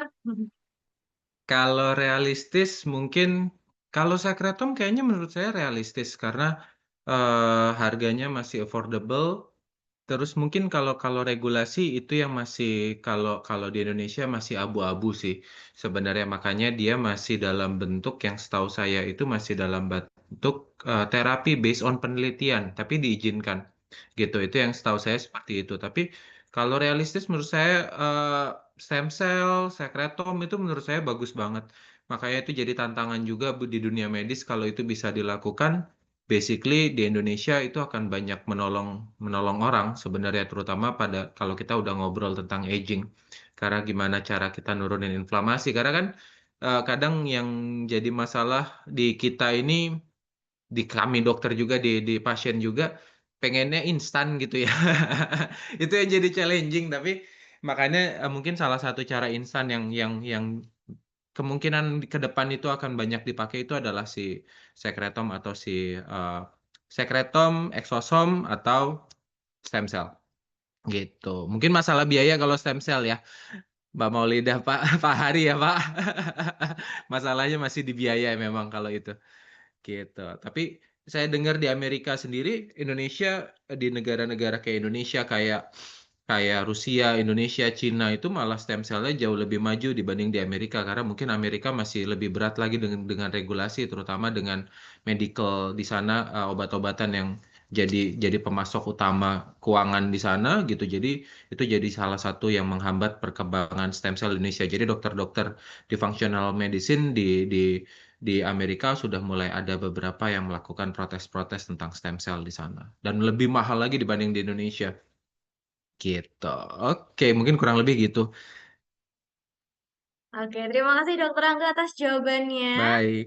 Luar biasa sekali. Nah, yang terakhir nih, untuk kita kembali lagi ke Pak Hari, karena ada pertanyaan-pertanyaan konspirasi nih yang menarik juga ya. Ini aku bacakan pertanyaan dari Pak Agus. Mhm. Pertanyaannya, izin bertanya, apakah reverse aging benar-benar mungkin secara biologis atau sekedar eufemisme marketing dari memperlambat penuaan? Jika usia biologis bisa dimundurkan, apakah itu berarti resiko penyakit degeneratif juga benar-benar berkurang atau hanya tampilan luar yang menipu? Silahkan nih Pak Hari. Iya, terima kasih. Eh, iya. Eh, Begini, saya memposisikan diri sebagai praktisi dan juga orang yang meneliti di bidang ini. Saya sendiri melihat parameter yang saya pakai adalah telomer. Dan kalau kita melihat secara telomer misalnya, itu mungkin yang perlu dilihat adalah apa yang diukur secara saintifik dan apa yang dibayangkan oleh masyarakat. Itu sesuatu yang perlu kita pahami bahwa akan ada kayak jarak gitu antara si saintis bilang apa, masyarakat mengharapkan apa, sehingga saya nggak heran ketika kemudian Pak Agus jadi kayak ada kayak konspirasi gitu kan, jadi kayak wah ini ternyata gitu kan ternyata hanya marketing gimmick doang gitu. Tidak, jadi sudah banyak riset yang dilakukan dan bahkan sudah ada konsorsium internasional ilmuwan-ilmuwan di bidang aging, terutama healthy aging. Jadi yang bukan bukan aging yang istilahnya meneliti lansia, tapi orang-orang yang meneliti bagaimana proses ini bisa kita optimalkan. Sekali lagi ya, tujuannya adalah untuk supaya orang itu pace penuaannya itu bisa, kalau kata orang tuh aging gracefully gitu loh. Jadi nggak tiba-tiba belum baru 40 udah kayak badannya udah kayak orang di usia 60 misalnya, tapi dia ya udah 60 tuh badan 60 tuh ya di usia 60 rata-rata. Jadi konsepnya seperti itu. Dan orang yang membayangkan kayak bakal hidup selamanya itu juga nggak kayak gitu juga gitu, karena setiap makhluk biologis pasti akan mati ya.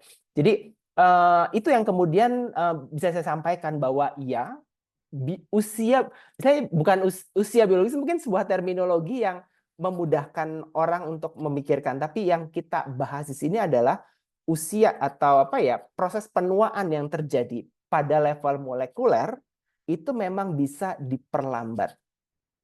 Nah, mungkin harapan masyarakatnya mungkin perlu diselaraskan dengan teknik-teknik saintifik yang dipakai para ilmuwan. Karena secara saintifik ini sudah riset yang sudah dilakukan mungkin 10-20 tahun terakhir atau mungkin juga lebih dan sudah banyak dibuktikan. Jadi baik mulai dari level molekuler sampai level populasi sudah dibuktikan. Jadi memang bisa menurunkan risiko penyakit. Kalau nggak percaya, banyak orang di usia 100 tahun lebih ya, kalau kita ngecek di beberapa negara, ilmuwan-ilmuwan yang meneliti di Jepang misalnya atau di Mediterania misalnya gitu, sudah ada bukti orangnya hidup gitu loh. Kalau kita di sini umur 60-70 sudah pada meninggal, di sana umur 110 atau 100 itu masih ada gitu. Itu buktinya kurang apa coba membuktikan bahwa ada orang yang bisa hidup selama itu gitu. Jadi tapi memang sekali lagi ya, kita perlu bisa meluruskan bahwa harapannya itu jangan terlalu tinggi juga gitu dari masyarakat. Jadi disesuaikan dengan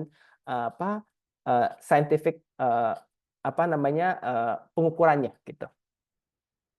Ya, Oke, terima kasih Pak Mungkin Hari atas tambahan dikit kali ya, jawabannya Mas. ya. silakan Pak silakan. Hari. Ya, Mungkin ya. mungkin yang jadi masalah di ini kali ya, Pak. Kalau kalau kita ngarepinnya oh stem cell langsung awet muda, padahal kan faktornya kompleks ya, Pak ya. Faktornya sangat-sangat kompleks, makanya tetap kalau kalau di saya anti aging itu butuh multifaktoral, butuh holistik gitu ya, Pak ya. Ya, Jadi ya, kita ya, tambahin stem cell jangan sampai oh terus tetap ngerokok, terus ya, misalnya kayak pola hidupnya tetap nggak baik ya, akhirnya at the end you waste your money gitu ya Pak. ya, Gitu ya Pak. Mungkin kurang lebih begitu ya Pak. Jadi makanya ya, makanya kalau kita lihat di luar yang stem cell yang berhasil itu rata-rata ya mereka punya proses yang harus tetap dijalanin gitu Pak. Mungkin tambahannya di situ kali ya Pak ya. Jadi ya, biar selaras gitu ya Pak ya antara pasien ya. sama medical ya Pak ya gitu. Oke, Ya. gitu. Jadi Baik. ya mungkin tadi setuju Dokter Angga. Jadi banyak yang kayak berusaha untuk menggunakan ini sebagai jawaban terhadap semua kesalahan pilihan hidup yang mereka jalani gitu kan. Jadi jatuhnya kayak ya udah, karena saya juga beberapa kali dapat gitu untuk genetik misalnya gitu kan. Dikiranya bisa menyelesaikan semua masalah, padahal sebenarnya kita lakukan itu adalah memberitahu ini masalahnya ini perubahannya ini. Kalau orang yang nggak mau berubah, ya masalahnya nggak bakal selesai gitu. Jadi jangan terlalu mengharapkan pada sebuah pil yang kemudian tiba-tiba oh saya minum pil ini mau ngapain aja pasti akan hidup 100 tahun lebih gitu kan, nggak mungkin juga kayak gitu. Dokter, mohon maaf masih di mute, dokter.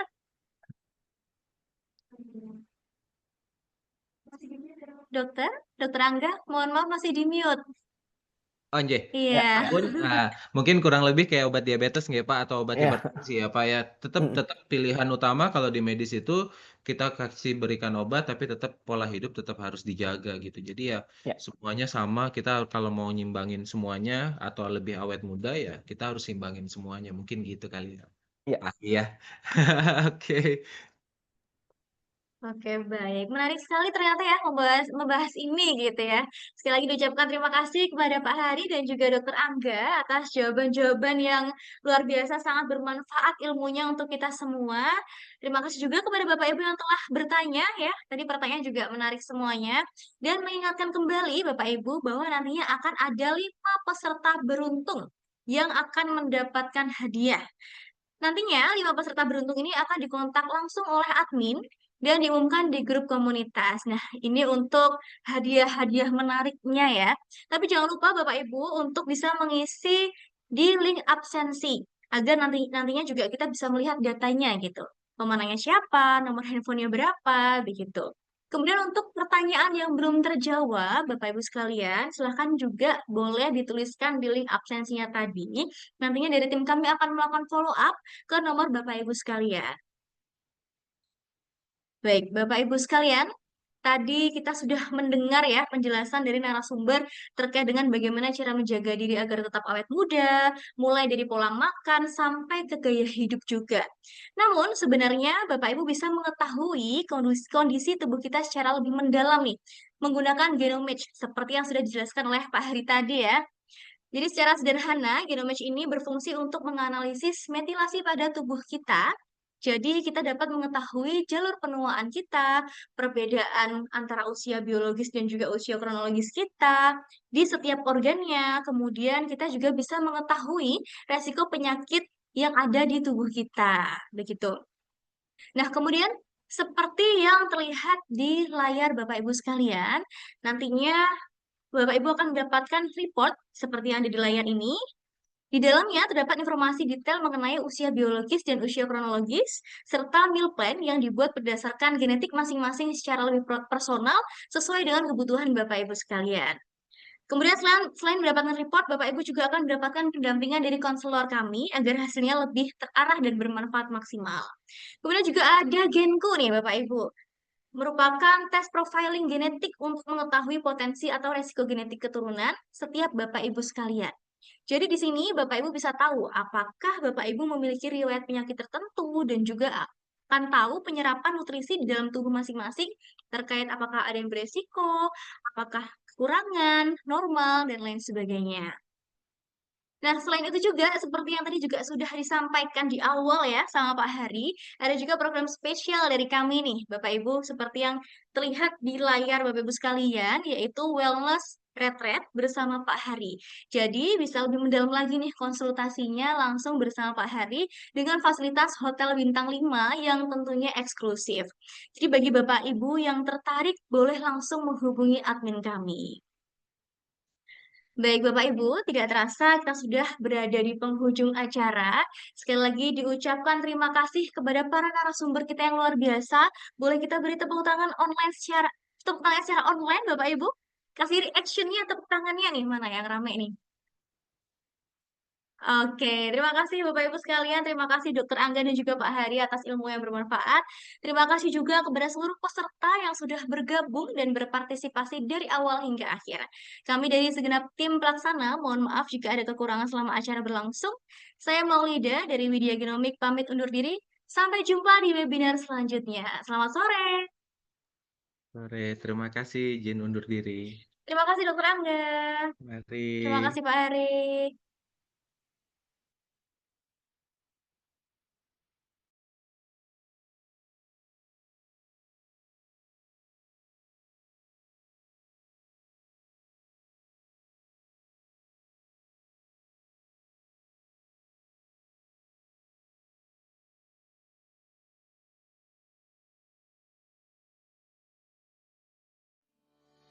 Kita tumbuh, belajar, bekerja, dan bermimpi menjalani hidup dengan bahagia. Namun, tak semua berjalan sesuai rencana. Kadang tubuh memberi sinyal yang tak kita pahami. Kadang, penyakit datang tanpa kita sadari. Disinilah Widya Terapeutik hadir, memimpin langkah baru menuju masa depan kesehatan yang lebih baik. Menggabungkan sains, teknologi, dan solusi berbasis data untuk masa depan kesehatan Anda. Melalui Genku dan Genomic, tes genetik dan epigenetik pertama di Indonesia. Kenali risiko penyakit, kebutuhan nutrisi, usia biologis setiap organ Anda, hingga kecepatan penuaan biologis berbasis gen yang unik dan spesifik. Teknologi kesehatan terbarukan untuk mempercepat pemulihan dan regenerasi tubuh dengan sekretom dan exosome stem cell terapi. Juga menyeimbangkan tubuh Anda dari dalam dengan Herbal Premium Package, produk alami berbasis evidence. Didukung alat kesehatan canggih Health Kiosk, tes kesehatan berkala yang presisi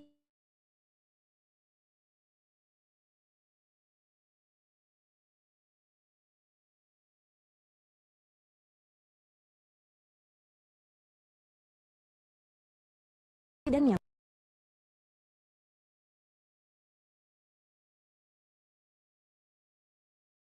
semuanya terintegrasi dalam satu aplikasi, ProSehat.